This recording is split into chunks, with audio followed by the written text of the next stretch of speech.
How to optimize YouTube Shorts to get views. Hey guys, welcome back to the YouTube channel.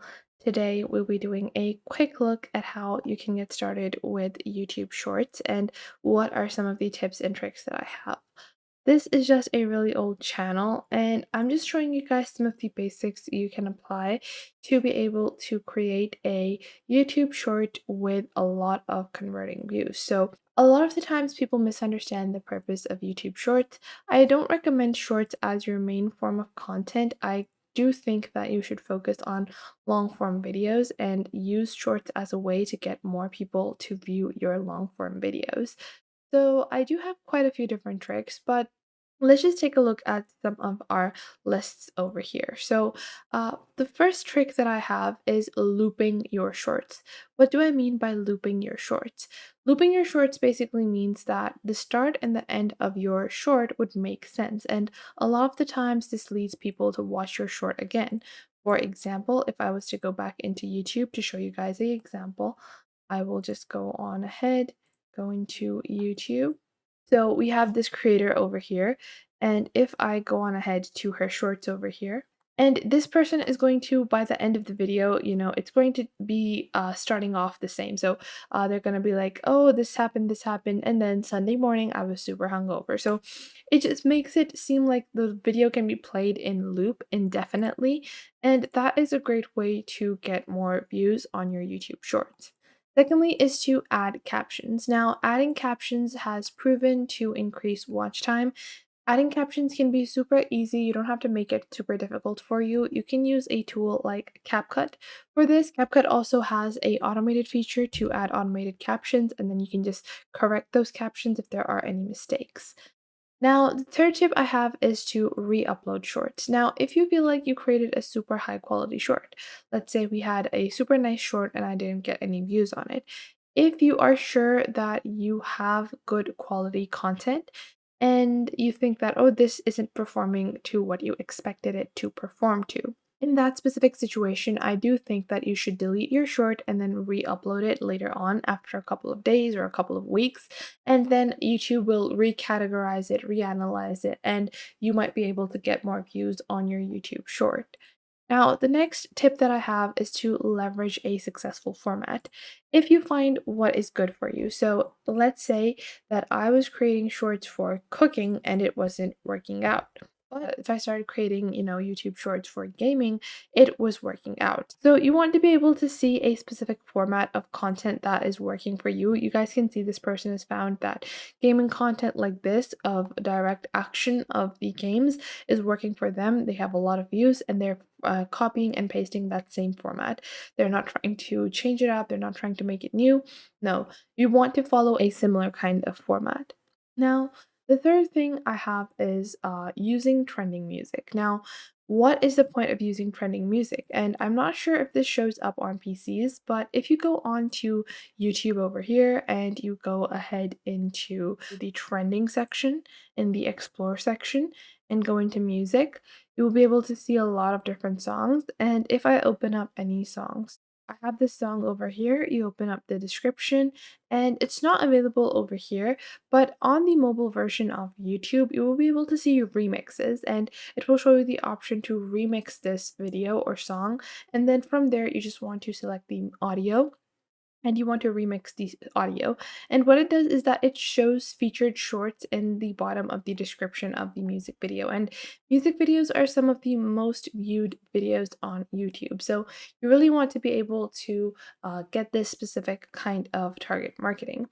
Now, what is the next step you can do? Well, next up, we have using a sequel strategy. Everyone knows having a part two to anything can be great. Now, if there is no part two, you can actually use the same title. And I don't recommend doing this over and over again. Don't do this too frequently. But if you use the sequel strategy, you can be like, okay, for example, I made a YouTube short on I had a horrible outfit day. And that YouTube short was super successful. What I would do is that even though that might not have a part two, I would make another YouTube short called I Had a Horrible Outfit Day. And the content of the YouTube short should fit the title that you put in, but it's going to be different content from the first version of your video. Next up, we have evoking emotion, particularly anger. Now, by this, I don't mean you start doing hate speech or anything like that. By this, I mean, those opinions, something like, oh, I like pineapples on pizza, oh, I don't like this game, I think it's overrated, or something like that. Those kinds of opinions are things that people are really decisive upon. So you want to invoke a emotion. It can be happiness, pleasure, joy, and anger as well. So make sure your shorts are evoking some kind of emotion. Next up, you have responding to comments. If I get 5 comments and I reply to all 5, that would give me 10 comments that would increase my engagement. So that is a great strategy to have as well. You also have finding trending topics, and you can open up a new tab. Just search for Google Trends over here, open up Google Trends, and once you open up Google Trends, you can see there are a bunch of different trends. You can select the niche that you are working in. Let's say we're going in the gaming niche. In the gaming niche over here, then you're going to change the country to worldwide. And then you will see the overall trends. And then you're going to scroll down and you will see the related topics and related queries. So you will be able to see some of the popular queries regarding that specific niche, and you can make a YouTube short on that specific query. Now, next up, we also have don't spoil the entire video in the title. If it's something like, "Oh, I eat 50 bowls of ramen," then people are gonna click on it anyways because they need to see it to believe it. But if it's something like, "I spilled water on my dress," that is not gonna be something that people are going to look for. Instead of that title, you can make a title called "Something Bad Happened to my dress." So something bad happened to my dress. It fits the same theme. It is valid to the content, but it doesn't spoil what's going to actually happen. And this basically provides value proposition. Now, YouTube has shown that people with brighter videos get more views, so having a bright video intro is super essential. And if you don't want to use trending music, you can use copyright-free music on the YouTube gallery that you can find. It's basic plain music, and I recommend adding it to all of your videos. Now, next up, once you upload a short like I have over here, you can go to video analytics and you will be able to see the views. Now, on your specific video, you're also going to be able to see a graph which will show you the dips. So, when are people clicking off?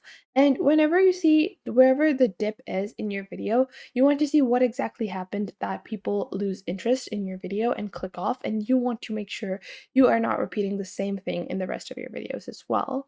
Now, next up, we also have descriptions, thumbnails, tags, and categories. Now, tags have been shown to be not really that effective in long form videos, but there is nothing to suggest that they're not effective in short form videos. Plus, there is a section to add tags and add categories.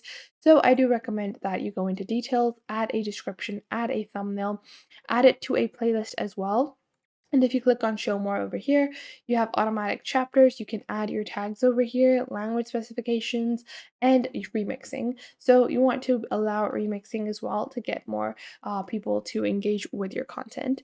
You also have your YouTube videos. You can create shorts out of pre-existing videos, and because those videos are not going to have a intro that is directed toward shorts, so you want to record a new hook. A new hook is basically a new intro for those pre-existing long form videos. You can cut up and make shorts of and just record a general intro and add that to your YouTube videos. So these are just some tips and tricks to get more views on your YouTube shorts. I hope you guys found these tips helpful. Make sure to leave a like and subscribe to our YouTube channel, and I will catch you guys in the next video.